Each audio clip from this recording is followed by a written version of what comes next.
ఉమ్మడి కుటుంబ వ్యవస్థలోనే పిల్లల భవిత ఏపీ సీఎం చంద్రబాబు నాయుడు పిలుపు అంట. నేటి సమాజంలో కనుమరుగవుతున్న ఉమ్మడి కుటుంబ వ్యవస్థ ప్రాముఖ్యతను ఆంధ్రప్రదేశ్ ముఖ్యమంత్రి చంద్రబాబు నాయుడు నొక్కి చెప్పారు. జాతీయ ఇమ్యూనైజేషన్ డే సందర్భంగా ఆదివారం నిర్వహించిన పోలియో చుక్కల పంపిణీ కార్యక్రమంలో పాల్గొన్న ఆయన చిన్నారులకు వ్యాక్సిన్ వేసి ఈ కార్యక్రమాన్ని ప్రారంభించాడు. అనంతరం అక్కడికి వచ్చిన తల్లిదండ్రులతో ఆప్యాయంగా ముచ్చరించారు. పిల్లలను ఆత్మీయంగా ఎత్తుకొని ఆడించిన ముఖ్యమంత్రి వారి ఆరోగ్య పరిస్థితుల గురించి తల్లిదండ్రులను అడిగి తెలుసుకున్నారు. ప్రభుత్వ ఆసుపత్రుల ద్వారా అందుబాటులో ఉన్న టీకాలను నిర్ణీత సమయంలోనే తప్పనిసరిగా వేయించాలని తల్లిదండ్రులకు సూచించారు. ఈ సందర్భంగా నేటి జీవనశైలి, ఉద్యోగరీత్యా తల్లిదండ్రులు పడుతున్న ఇబ్బందులపై ఆయన ఆరా తీశారు. ముఖ్యంగా పిల్లల పెంపకం కేవలం తల్లుల బాధ్యత మాత్రమే కాదని అందులో తండ్రులు కూడా సమానంగా భాగస్వాములు కావాలని సీఎం స్పష్టం చేశారట. అయితే ఏదైతే ప్రభుత్వ ఆసుపత్రుల ద్వారా అందుబాటులో ఉన్నటువంటి టీకాలు ఏవైతే వేస్తారో ఆ టీకాలను ఖచ్చితంగా వేయించాలని చెప్పేసి చంద్రబాబు నాయుడు గారు చెప్తా ఉన్నారు తల్లిదండ్రులకు. కాకపోతే ఆ తల్లిదండ్రులకు చెప్పాల్సిన బాధ్యత, అవగాహన కల్పించాల్సిన బాధ్యత ప్రభుత్వాలపైన ఉన్నది. సో పోలియో టీకా ఉందనుకోండి, దాని గురించి ఒక వారం 10 రోజుల ముందు నుంచే మీరు అవగాహన కార్యక్రమం కల్పించాలి. కలెక్టర్ ద్వారానో లేదంటే స్థానిక సర్పంచ్ ద్వారానో అధికారుల ద్వారానో. ఎందుకంటే చాలామంది కూడా తెలియదు.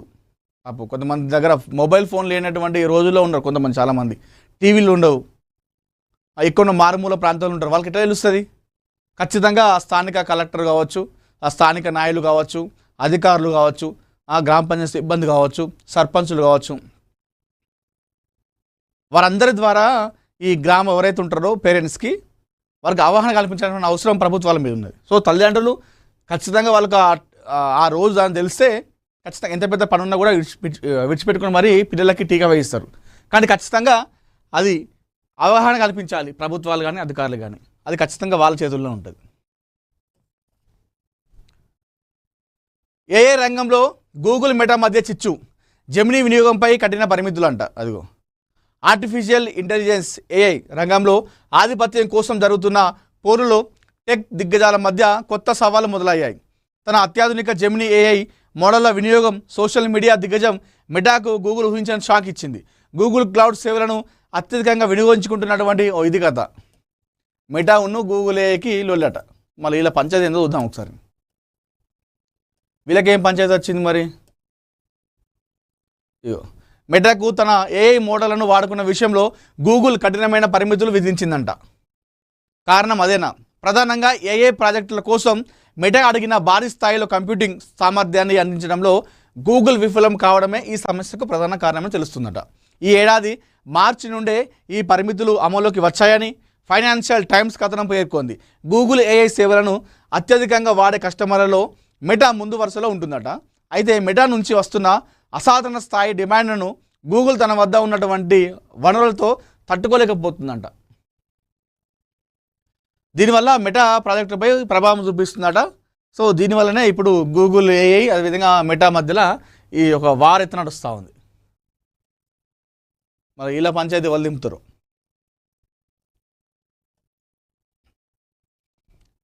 ఇది బీఆర్ఎస్ 10 ఏళ్ల పాలనపై అసెంబ్లీ వేదికగా బహిరంగ చర్చకు సిద్ధమా? నల్లగొండ గడ్డపై సీఎం రేవంత్ రెడ్డి సవాల్.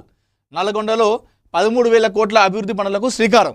ఇక నిన్న వెంకన్న అడ్డలకు వేరు, ఇక మామూలుగా ఉంటుందా? వెంకన్న అడ్డలకు పోతే వెంకన్న అడ్డలా నిన్న పెద్ద బహిరంగ సభ అయింది.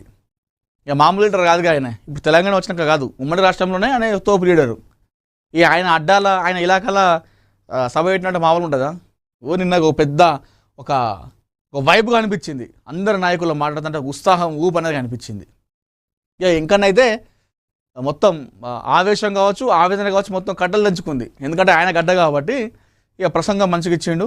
ఈ సమరంలో 13,000 కోట్లతోని అభివృద్ధి పనులకు శ్రీకారం చుట్టిండు. అక్కడ భారత రాష్ట్ర సమితి నిఘంటువులో త్యాగం అంటే కేవలం ఎలక్షన్, సెలక్షన్, కలెక్షన్ అని తెలంగాణ ముఖ్యమంత్రి రేవంత్ రెడ్డి తీవ్రస్థాయిలో ధ్వజమెత్తారు. ఆదివారం నల్లగొండ జిల్లా కనగల్ ఎన్జీ కళాశాల మైదానం వేదికగా సుమారు 13,000 కోట్ల విలువైన హ్యామ్ రోడ్ల నిర్మాణ పనులతో పాటు పలు అభివృద్ధి కార్యక్రమాలకు శ్రీకారం చుట్టిన సీఎం బహిరంగ సభలో బీఆర్ఎస్ లక్ష్యంగా నిప్పులు చెరియారు.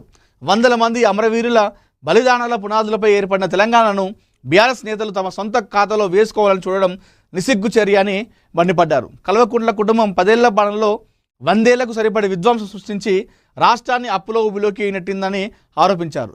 బీఆర్ఎస్ 10 ఏళ్ల పాలనకు తమ 30 నెలల కాంగ్రెస్ ప్రజాపాలనకు మధ్య మేనిఫెస్టోలపై అసెంబ్లీ వేదికగా అడిగిన రోజులు ముఖాముఖి అంటే బీఆర్ఎస్ ఏదైతే 10 ఏళ్ల పాలన ఉందో ఈక్వల్ టు కాంగ్రెస్ పార్టీ 30 నెలలు ఏదైతే అధికారం వచ్చినటువంటి 30 నెలల్లో వాళ్ళు 10 సంవత్సరాల చేసినంత కూడా మా 30 నెలలు చేసినాం.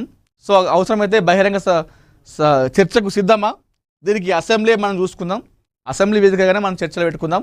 మీరు 10 ఏళ్ళలో మీరేం చేశారు, మేము 30 నెలలనే 30 months ఏం చేసినామో మనం చర్చ పెడదాము, డిబేట్ పెడదాము.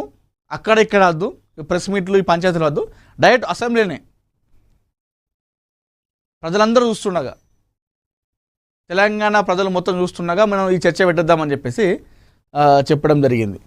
సో ఇది నిన్న దాంతో పాటుగా వెంకటరెడ్డి గారు మాట్లాడుతూ పూటకో పేరు మార్చుకుంటే వాళ్ళు మనం నమ్మద్దు, అప్పుడు టీఆర్ఎస్ ఉండే, తర్వాత ఏమైంది బీఆర్ఎస్ అయింది, తెలంగాణ రాష్ట్ర సమితి కాస్త భారత రాష్ట్ర సమితి అయింది. ఆ భారత రాష్ట్ర సమితి బీఆర్ఎస్ కాస్త కొన్ని రోజుల తర్వాత హెచ్ఆర్ఎస్ అవుతుంది అన్నాడు. నాకు అందరూ షాక్ అయ్యారు, ఏంటిది హెచ్ఆర్ఎస్ అని చెప్పేసి. హరీష్ రావు రాష్ట్ర సమితి అని చెప్పేసి చెప్పడం జరిగింది. అంటే కాస్త ఆయన మాట్లాడుతూ వచ్చినటువంటి ఎవరైతే కార్యకర్తలు ఉంటాయో వారికి కాస్త ఉత్సాహం వచ్చే విధంగా కాస్త చమత్కారంగా మాట్లాడడం జరిగింది.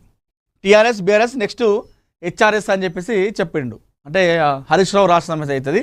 సో అట్లాంటి పార్టీలు నమ్మద్దు, మన ఇది ప్రజల పార్టీ, ప్రజా పార్టీ, మనది ప్రజాపాలన. సో మన పార్టీని నమ్మాలి, అలాంటి పార్టీలను నమ్మద్దు, అదంతా కూడా ట్రాష్ అని చెప్పేసి నిన్న నల్గొండలో ఇదంతా కూడా మాట్లాడడం జరిగింది. సో నిన్న సభ అయితే సక్సెస్ అవుతాయని నేను చెప్పుకోవాలి. అందరూ నాయకులు మీరు చూసుకోవచ్చు చాలా ఉత్సాహంగా పాల్గొన్నారు. ఇక కొమ్మరెడ్డి ఇంకన్నా అంటే నెక్స్ట్ ఇక సీఎం రేవంత్ రెడ్డి గారి తర్వాత ఆయన అయినట్టుగా కాంగ్రెస్లో అంటే